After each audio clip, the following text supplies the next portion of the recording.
Efiada etwato e November bosumi enie premo atuye mamu nyina akwaba emmoha eba United Television eso ye worship house Abeka Junction enkran kase bobre aso eno na mede emmamo asida ewom dia this way chocolate drink de ohia eye enso hie koko papa eno ene de aye na special drinks ewo edwaso cola kakra apple strawberry malt na ubenya grape ene fantime orange enyina ewom na special ice ensuo nso yeguso enum ye no anso na bronye yedi ebedi best point savings and loans and best assurance ejina yechi ewo sika fam nti yetim eye yende enwekwe adaroma ensem no obetini nyina channel 360 eye DSTV hwe ne tie ensem ne bi ewo ho memo akwaba yenhwe de oba beti no ebie amampanyi akobie edwaso nko a eye broni ensa no ewo Kofodua Jackson Park ede ama omanfo no Electoral Commission akasa edi atudwa ese woma atu asumdue mapa anamo eno any peace pact na wahwe ama amanyufo ni nyina edi wonsa ahye asie IGP Dampare akasa wose aba ebetu December bosumi ne da etoso enso no aprosifo emetwincha omanfo anam de bia eda opepo ban ama asumdue mapa atumi aye adwuma Ghana Journalists Association man immune central for ekubatan ese sadie ekoba na nipa bia to ahye de obofo bi so 88 on fa hodie so na ebiye siba mom no wokase woni agyeho a na wo mo eboa ensem no bebre eka we hu ye de bema wo wokase boy emu obahima efiache esiedu me na mesomo yentie ensem no enchemu Amampanyi na nadu danko akufuado akopiem Kofodua na Kofodua Jackson Park redevelopment project no eno we bia no fefefe we chema wasiesie amaye akono na ye abefo nsa no we bia no ede ama omanfo no we amenu we mantem be mehwa wa bobo amenu tumi na body man de share nsa me dimo kanbo I have done my best to bring rapid development to my region. Ejumana mashase nenyi nyina de bebe ewe ya nsamu mako. Before that says o pe o nipa be ye bi what me anya ni nyina. No so sa. Be ye bi which ni nyina. At least 80% of the promises I made to the people of Ghana I have been able to fulfill 80% of those promises. Emre ba eba ya Kofodua kwan na unam so eyeye emani eba ya no ye nyina ya de ani huye e de asoteye sa ba ya owoso odimfie wotwe eni echiri kakra Kofodua ha de omde ma ye pe asphalt overlay amde ma ye pe e kwan 5 kilometers 5 1 2 3 4 5 kilometers asphalt overlay one Jackson Park this year I want to reach in Iboja na Jackson Park Kofodua yen Kofodua flowers amira na roma and my papa okroma poni edimu na mbani wa mo na Kofodua Jackson Park na adane Tumago Park da sepre na adan menti and net the Kofodua Jackson Park Nana Alda kwa Alfred Dumas. When Friday Dumas were you to my brother from Yebe Rahobu Amana Yefefe Yeba. Emra, a go school. Number 4, Omutia school fees. Yapo Yamato, and the Kwama no. The mass school fees, men Jebida. It's a very few confidence and send me back down on my Because I do want the job on school fees. You know, I say, the new I will power farmer than a man. Or the free SHS buy it. And then, if you will be here, who soon fast walk. And so maybe a better. If you will say, one than a mine. It's not another one. And your man for an end, and just that is here. Ama, you are my penny. About so Electoral Commission ese omutu enamo bi a na eye asumdwe anamo ni nyina ene se obehwe ama amanyuko ni nyina ene wo momo ejina apre omampanyi adwa no wode wonsa ahye asumdwe nkrata eye peace pact no ase wasa anamonto no abam dia na chese weni agiyi. The very act of signing the peace pact is symbolic in that it signals to all citizens and supporters of our presidential candidates that they are indeed committed to ensuring that Ghana remains intact before, during, and after the election. It also symbolizes that our presidential candidates have put Ghana first before their own interests and aspirations. Hence, my assertion at the start of my presentation that this is a historic moment in Ghana's development. As a commission, I'm pleased to note that we have walked the talk of peace. Mindful of the fact that attaining peaceful electoral outcomes will depend on our actions,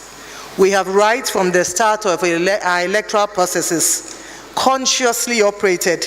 and carried out our activities and conducted ourselves in a manner that would ensure peace before, during, and after the election.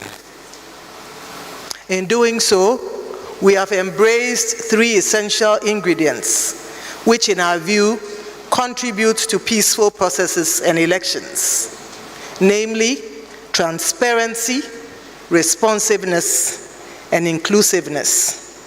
And we have applied these elements in all our activities to date. As a commission, I assure you that we will continue to apply these ingredients in all our activities through to the election day and beyond. On behalf of the Electoral Commission of Ghana, I pledge that my team and I will continue to conduct our activities in a way and manner that will ensure peace before, during, and long after the 2024 election. The results we will declare will reflect the will of the citizens as expressed at the polls. Ghana Police Service akasa edia to dresse omanfo da monna abane de ombehwe aboban ebra yebeto abato no emu ene abato no echi amasumdwe ejina. We want to, on behalf of my colleagues at the National Election Security Task Force, to give you this pledge. We are committed to ensure that we take our constitutional mandate of ensuring that there is peace, security, law and order for the rest of the period of the election, the post-election period and beyond. So that our beloved country, which is the only one that we can come in and out without a visa, will continue to be at peace with itself, because there is no place like home. And with this commitment, we want to let you know that we will not be, and I want to emphasize, we will not be the source or allow ourselves to be the source of any disturbances that will corrupt the peace that we cherish so much. And we also urge all the stakeholders to also play their part, so that they are also not the source or allow themselves to be the source of anything that disturbs the peace of this country. Because the country, we are holding it in trust for the next generation. The D-Day planning that we've done, it spans 5,400 and over pages. A very detailed deployment strategy at the polling stations, at the collation centers, rapid response and post-election activities in terms of the security arrangement for the investiture of the next government. So our assurance is clear. We are ready. We are very committed, but we need your help. We need your help, both in the form of prayer and also in the form of playing your role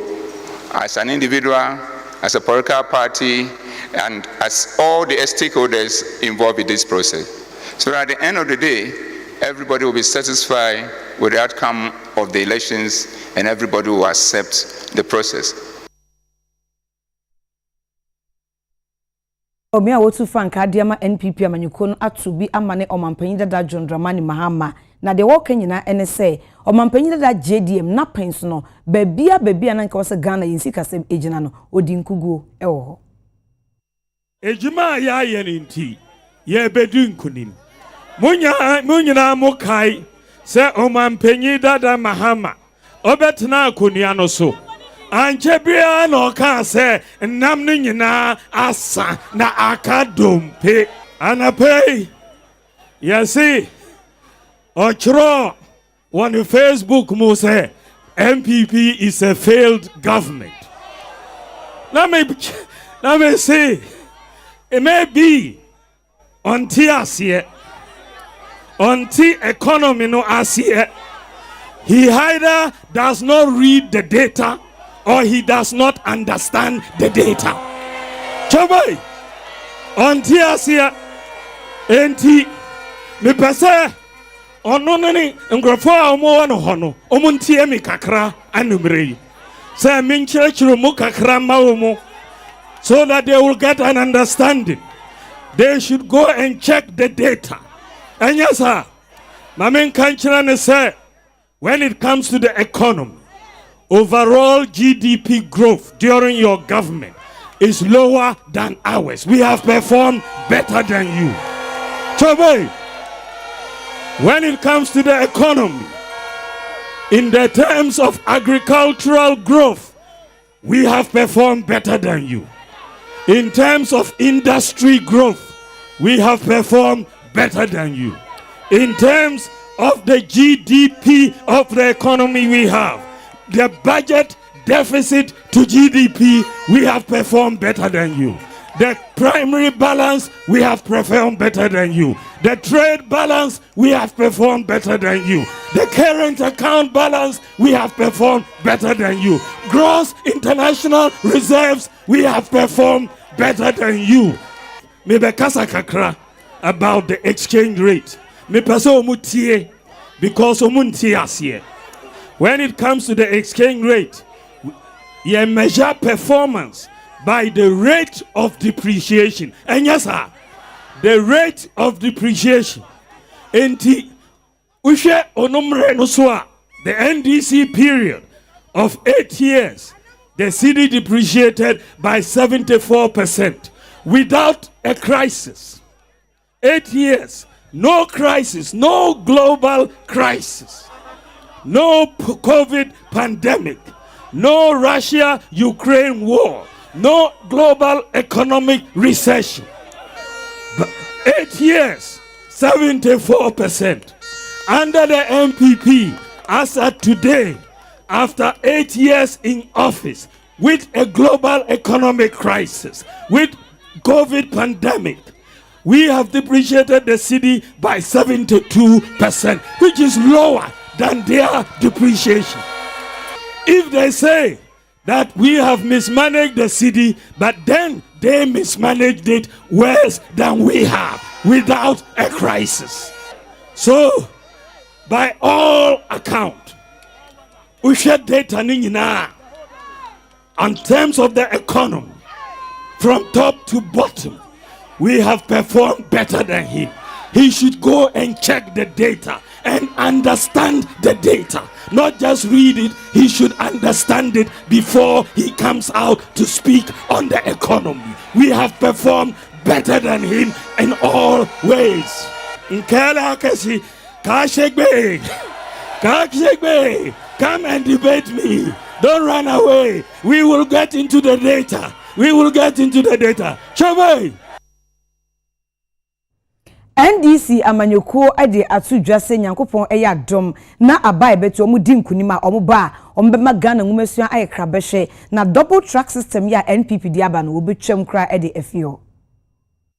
Titinani at the National Democratic Congress NDC amanyoko no eye Ora Johnson asiedu enketie General Mosquito wade atudwa achremusa NDC amanyoko di nkunim ewa afia batom na oba won behwe se double tracker yede eye adwuma wo senior high school a ebi mu makwan betena fie na ebi mu nso wo suku mu no won ba be yie twam afiri hokra enam se ade no enya nsunsanso bone ewo man no enwumasua so a NDC de sa niema no wo mon hyeda ensoso so nti oba betwam fam no ahwe so de ensachre papa beba oman no enwomasuam ebra wo de enafua mienu asi ho na wo bonto wa santemantem eno ora sedun katia echre se enei so hwe oman no yenwomasua fam ho a NPP sa amanyoko niema omode aba ni nyina akwa ye haw enye anu yi a ye papa mom no omode aba enei wuko schools na hodoɔ no mu a wose mofra na bo ape so se ya ape so omodɔso wose we danchen a se wuko ye senior high schools ahodoɔ no mu a emofra na didiem nso enkwa yie kra enya de NPP aban ebo won homoden ewo ho wo ma se bibia wo fam ho eno nso NDC ba obere so ben ye nam se free senior high school de NPP aban hyase no wo ma ntimi anhyeda anye ni ye papa bia aduane kra mo fredi no ya na etoda eho akwa atwe ya kan se o mo se ta double track no ye mani nya aduma ewo Ghana ha wa bra President John Dramani Mahama eti akonya so enti eba double track no tinton tan ye betwam na dia kwaye be fa so atwam ni se school adan ya du akwantimfi no afie dika ye be wie ni nyina ye wie a akwara bia be school no bia ko ama ye nyina bia school dakro na wo mu nyina kontra school no ye tia dia botoma miensa ne ama kwai dakro ne aba fie te sa dia ne ekono dada no a na se wo yi ko na wo etifie akwara timi ko school but na o twi miensa no abetre fie botoma nan ye be die school e baba we wo mebi nyenyem emrantie ne bi esia tamado no ne ajade no de sai o man no sai kwara no dat enu ti ye de ye ba ta do mo track no ye be twa mo ye firi ho de wo mu ni se ansana MPP e beba no ye budget ya fibia school bia wo Ghana ye twa wo musika ne de ama headmaster ene ne beza ta enuane a ewo mantamu ho no wo mo ntoto bi mfa no aduane ma enkwara no ni o ha bia mamu enu nti ya ese sansi se no emwa nkwara enu nti eno nso ye se ye ba ye betwa sansi se ye de headmaster for sika ebe ma wo na wo mo antonu no emfa mfidi nkwara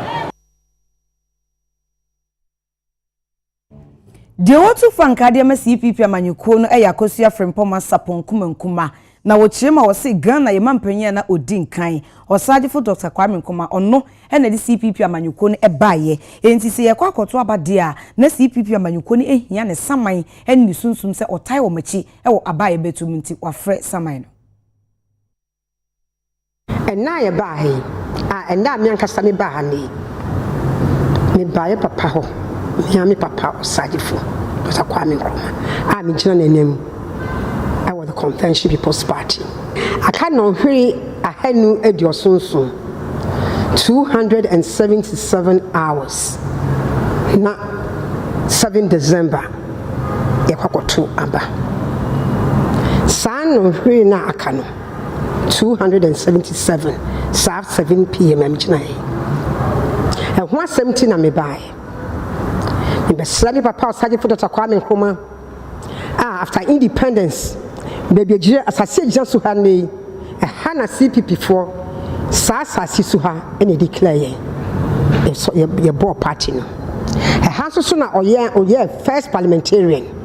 na order prison ene ji no ade na yifi se enti maso ene emena sanso bi emranse ne mabawa ye ma amenom ena nanom a that time no mu di na chiri omu ball achido de man no e party to any mabawa any mrantie ene emena sanso bi sa ne honhom no tu hu fa che honhom boaman enipa ye die asetremu abrabo papa enti ne abane se 277 no aye ahanum adiosunso no Convention People's Party by some sheer coincidence divine intervention yeda number 7 277 yes let's say anopa no nso enume no nso obi amfa mompaye anopa no nso ebionu no nso Ghana ni bi am post one prayer for Ghana. Na saa honhom na a share papa ni mu na yasre ne no e me hye nyina mu na time ni so yenkoto aba papa asomdue aba yenfa krokomoti enko kasa bia hyew utu aba wie na kofie 277 hours coincidentally no so we found telephone now 277 no and no so ne jaho for CPP and radio what ado yen agriculture ni bibia pepepe CPP and no and ye 277 mema wa ba and say beam to abapa osage for da ho no me ncheme jane party na sem ya meka me na bija ho ma party no na frimpoma oba no a me dan finfini ho number 7 and so no ho na me dan wo fi suba e so wo frase ba e so. Running mate Emma Movement for Change amanyukuo no eye Orua Kwame Owusu Danso Esquire yeta efren KOD watu bi amane NPP ni NDC nyina se omu nyina omu nkɔ yie omu ba besum omen edi so enso esumpan ka osom de ma omanfo no ankosi bebia anka by this time they been so bia ya na dwere nipa akwa akoto abade ama no then so e ho akwa ko hia se ye ba ne animu de komo ebia na nsɛm a yɛbɛka no ɛbɛma mo asesa mo adwene na menim sɛ nsɛm a meba bɛka no so ɛbɛma mo asesa mo adwene yɛdi kan sɛsi a baabi a Ghana akɔduru no yɛhia ɔmampanyini a ɔde Ghana ɛbɛba bubu ɛsiane sɛ sɛ wohwɛ a yɛato aba de ama NDC NPP yɛayɛ saa ma sɛsi a Ghana ɛmu kyekyɛ sɛsi a no sɛ wonyɛ NPP ni a NPP foɔ ɛba aban mu a wunye adwuma no sɛ wunye NDC ni a NDC ba aban mu a wunye adwuma no Ghana so enye NDC ni NPP fo kwa na ɛwɔ Ghana fo yɛ Ghana fo yɛ nyinaa ɛne ɛwɔ Ghana enti sisi ano baabi akɔ akoduro no yɛ hia ɔmampanyini a ɔde yɛ nyinaa yɛ bɛbom na ɔbɛyɛ nkabom aban na aboa sɛdeɛ ɛbɛyɛ a mɛni wo nyinaa baabi a yɛfiri biara no Ghana betumi ayɛ bi papa ɛde ama yɛ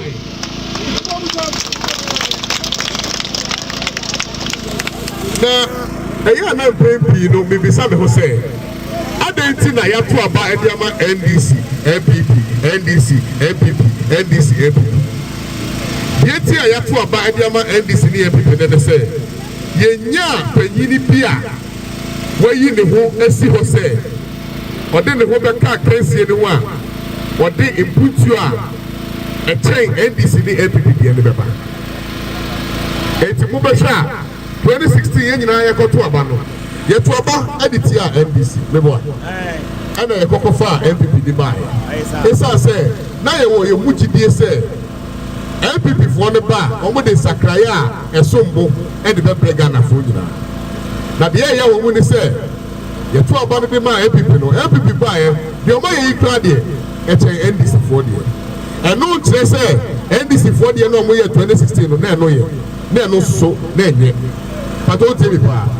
ɛno nti sɛ yɛkɔto aba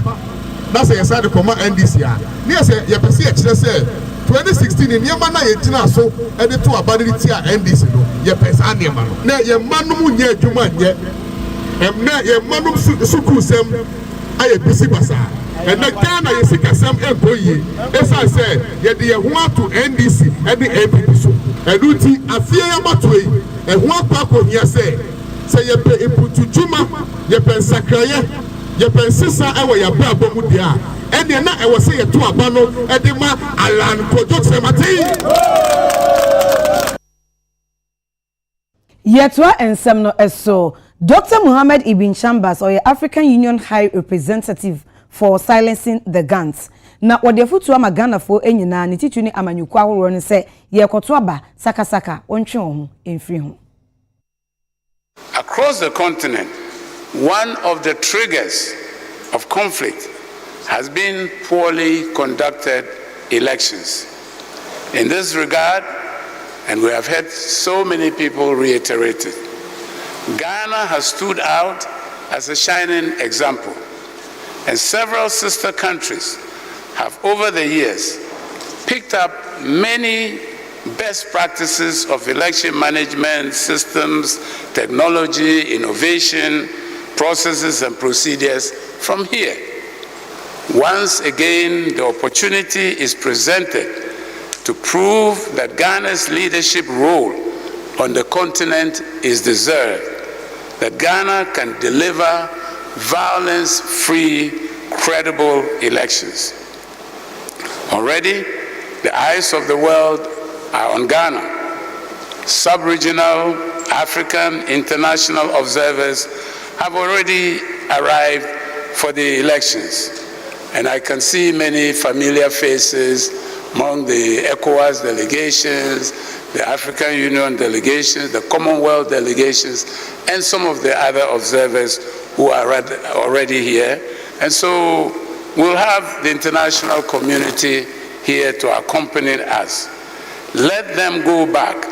and report about the peaceful, non-violent, exemplary elections they would have observed in Ghana. So let us all live here committed and determined to ensure peaceful elections, non-violence and justice. Omemu Senjo Foku Batan Ghana Journalists Association Penyufo Akasa was said the nipa bi koto share Metro TV and Assault FM my for so yakayaka den wakas woni jinwa obo akra. Ye condemn invasion say ekwan bia so unlawful entry ekwan bia so no say obi oni nsamchironi enya adwen won juma odi no a yemfa the civil processes yemfa en resolve e ma yemfa brand share sem na yen konkobowura media house bia say ye kwakọ register your consent and ye kwakọ attacking nsamchironi ye condemn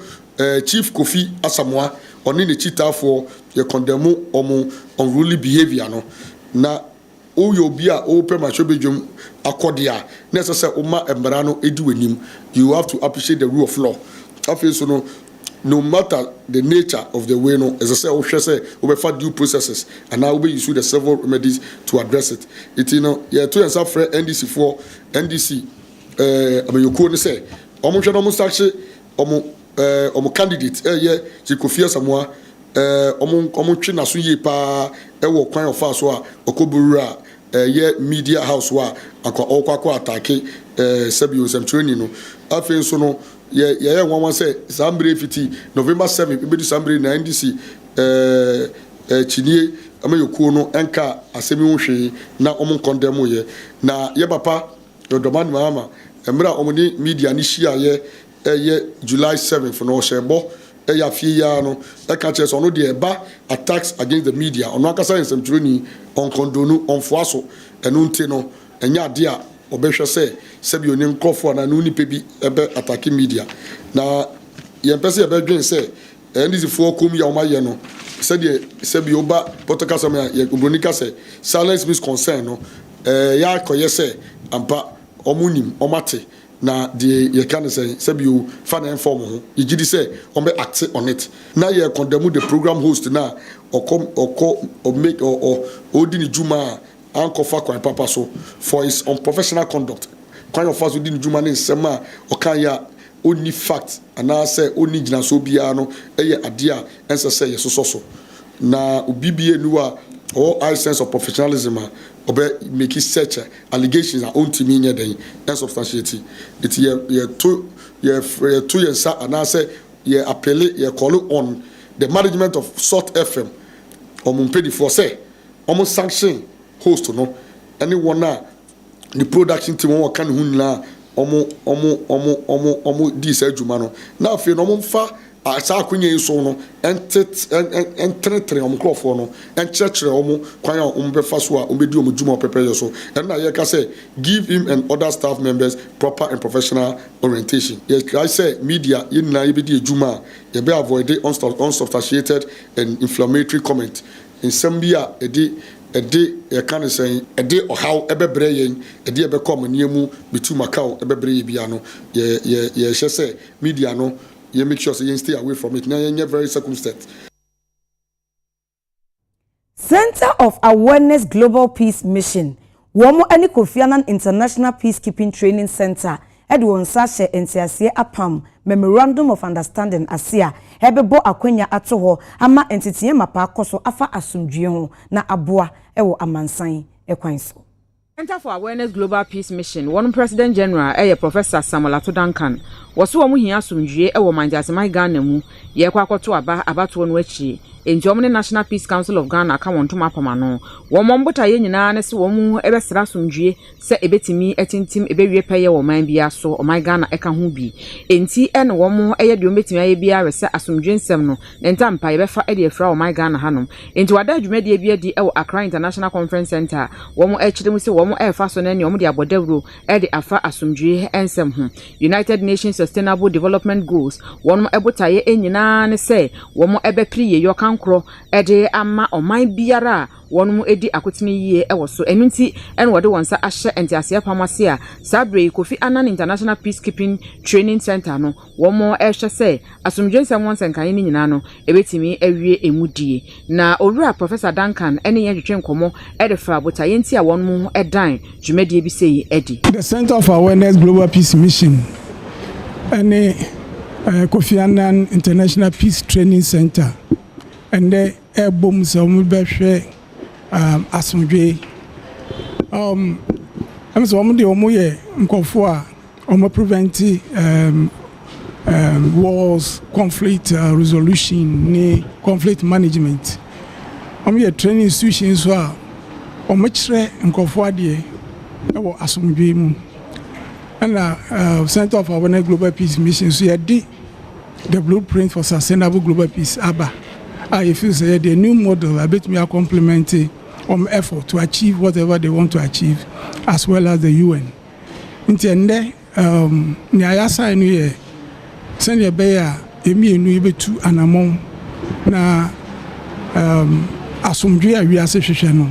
ye betumi de abrewom. Commandant Emma Kofi Annan International Peacekeeping Training Center Major General Richard Adujani wode ensem etudwa efa botaye a etai sa entiase apama wode wonsa etinwase ni nyina ema wode ehonsem ema yense omo adwuma na omo ye no ene ye de no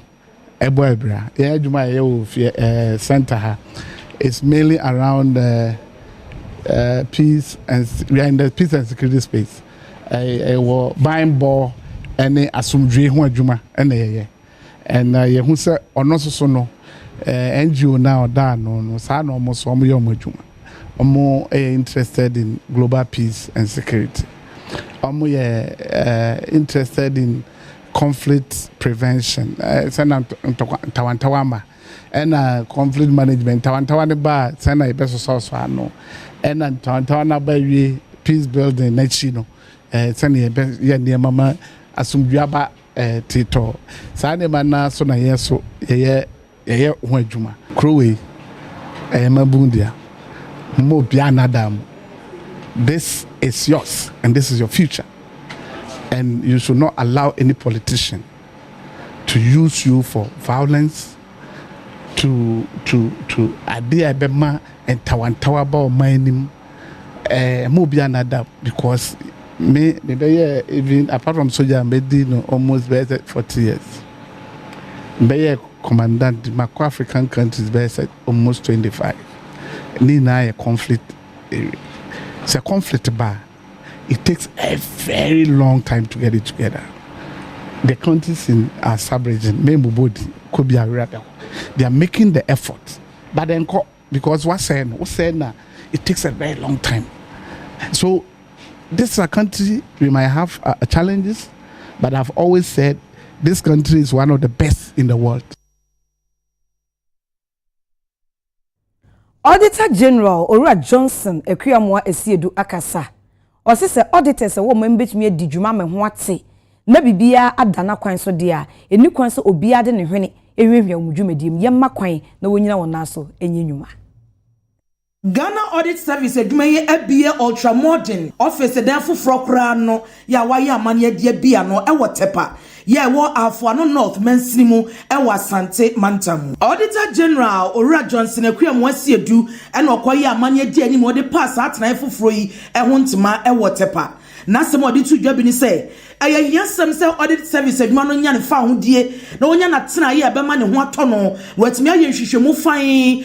ayɛ adwuma no yi asomɔman Ghana yɛ ntwintwane mu bia ɛma wɔn mo akwan mu ɔkyerɛ mu sɛ edru brebri kwa na dabre ho asɛm ɛden etu bɛhwɛ na mansini assembly ne office dan ɛna auditifo yi ti mu ɛyɛ adwuma anampo edru ne ɛden a agye so ɔte sika ɛkɔ han dan na sabre yi a wɔn mo ankasa nye wɔn dabre ɛtena mu ayɛ adwuma yi ɛde ahohan bebree bɛba ama atimi ayɛ adwuma no asom yie assemblies amaye baabi a yɛte no ɔmo ane audit ɔmo eti to da bi na ko hu bibi kura wo sɛ enka wo de kokodro etwerɛwa ɔkyena bi ukɔ no hakɔgye nsuwa bi anoma na table sometimes you table kwa enti my independence na high ekɔfom pa enti empire bo ani sɛ ebenya office ayɛ yang sa yɛ dia na yɛ free premises na ɔmo de amaye no sɛ de bɛyɛ a yɛdwuma no bɛkɔ yie enti no amu na aban ne German aban di nsawo so a ɔmo gyetu mu sɛ ɔmba bɛboa yɛn enti initially nka o mama 25 buildings accommodation na say sika na o de ba nka beso 25 by delay kakra ababa mu no na inflation ti de timi ba ya say e beso 19 yi emu me ansa na regional offices na emu dunsia na ye district officer de na ye hu ai tapai enti ababa boa yen ama yenya ba bi pa atena say de mo am hu office here ye wo space enye ne ahwehwe nyina ni mum na so we ya abaye ebeboa ama yadwuma nakɔ anim pa kano de nanka de high kakra ye sikasem budget releases abeba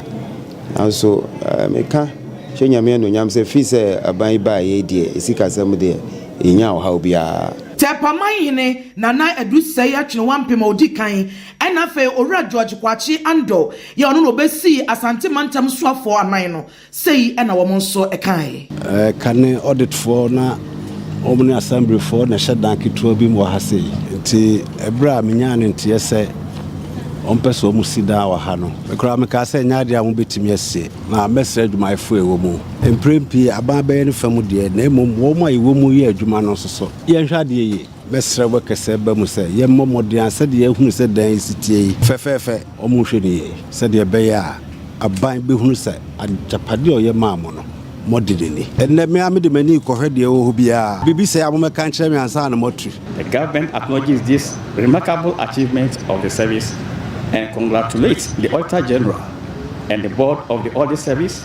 for their efficient and effective leadership. We will continue to invest in the necessary resources to improve infrastructure and create the conditions of sustainable development.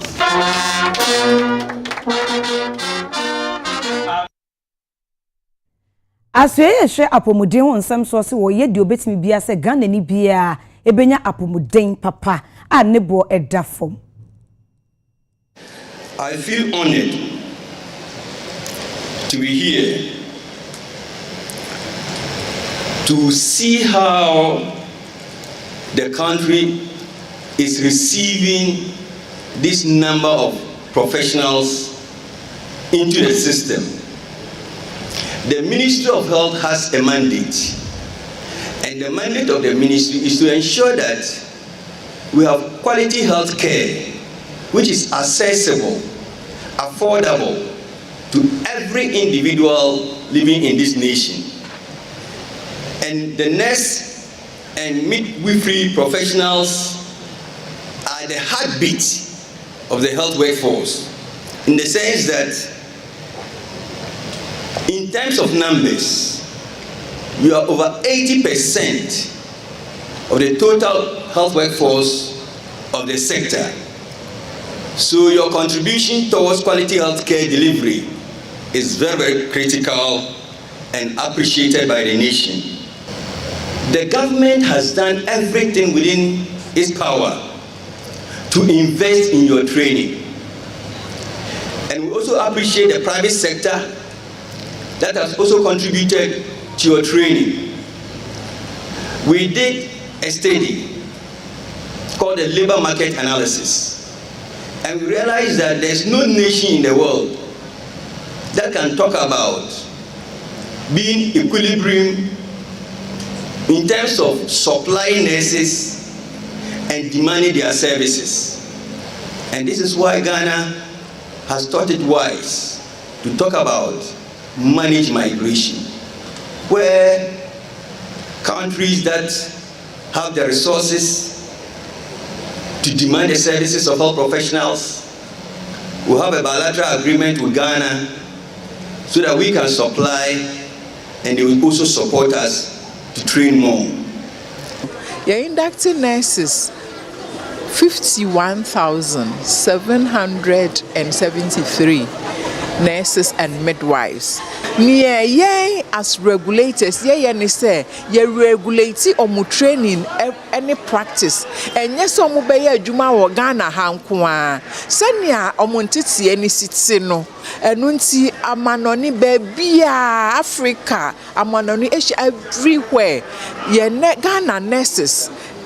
Sorted for. If you say regulations are there, shemu ewo training nenti. Baby, omu betimi akonti se nanse utia nurses bebre kwa amanone. Not because of anything, but because omu training ni good. Inti so omu kono omu kwa ye adwuma na abrofo no pe. Eni abrofo kwa bibifo so pe. Inti no na yaji omu atumu na se ye tu omufo na omode ko ye adwuma na kakra kache omu ni se baby a omu ye di ombe koso omu ko ye adwuma bia na se so omu tu omu ho che na omu ye adwuma ni free omu akoma mu na omu di obuo ni nidie ma ayarefo ni abusua bia omu behia omu Enhyiamudie bi ebekoso eye International Conference on AIDS and STIs ewa bibiman emo nefa etoso aduonu miensa ena mpanyifo ebehyasie na ebehyasie December bosome ne de etoso miensa ewa afia emo amane bono echese o my Ghana enisi esreso a ebehwe ama akoso. International Conference on AIDS and STIs in Africa dwumedie no afidie no o my Ghana yen enisi naso na we no ebeye de di kan kra akoso ewo o my Ghana mu dwumedie we nyina no ene se eba beboa se de beye mpanyifo eba na pomoden nsem a omudimu akotene yi no ombetimi edi ehia ato adwene na HIV AIDS yade ebedru afe 2030 die na kyese yetimi ako ede free honom. Na Dr. Treme Etuahene awoye Director General Emma Ghana AIDS Commission eni ye twetwe nkomo edifa ho. Ade a ye hwe eni se conference no ebeboa ma ye hu HIV no ehun nsem a ewo ho samri mu. Broni say the up to date knowledge efa HIV ho. Na yen ye de wo ho pa ni se ebeboa ma Ghana ni wiase nyina ahu dwumadi a oman na di efa HIV ho na asuade a yebenya wo mu a ebeboa yame yakon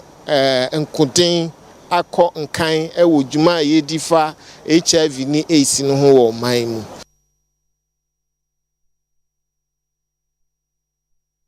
Na fin so ye gina so e de ada aton oman no. If you say nyina nim se wiase nipa bebre wo ho a titru Africa for ye wo Africa continent so ni omo wo amanone omo nyina pese omo eba Ghana. Enwechi Edna President Emma International Conference on AIDS and STIs in Africa enso kasafa anwuchire mu say enipa dodo na HIV yade no ewo won hu mo de te ho enti de aduru ne de hu behia so mbebo hu dawro ama emmebunu titiriu no ehunu say yade na wo ho pint wo se de wo so mo ye bia e de bo mo ho ban no ombeye netimi aboa. It is important to recognize that HIV, while it is seemingly stable and there is a bit of complacency among the populations in fighting HIV, but we are aware that among the youths it's shooting up. And therefore, we must address the youth component in terms of HIV, in terms of awareness to the youths. And that's where investments should be put now. We believe that West Africa has been sort of left out. And of course, that's where actually the awareness is needed most. So we think that Ghana will be able to mobilize the whole of the Western Africa region, both Francophone, Lusophone, and Anglophone. So Ghana is well placed. And Accra is a lovely place. People want to come here, and I think you should take advantage of it. We are aligned on many objectives, as I mentioned in my presentation, 95 goals, also in the African Union 2063, and also and other goals that we have to achieve by 2030 to end AIDS in Africa and in the world. So this meeting is for us an opportunity to discuss how we can achieve these goals, and how also to select one theme that will be aligned with this all achievement. Kasia fi UTV so your ship house Abeka Junction enkran enko bebia bongo difara e de agopama so nsem eba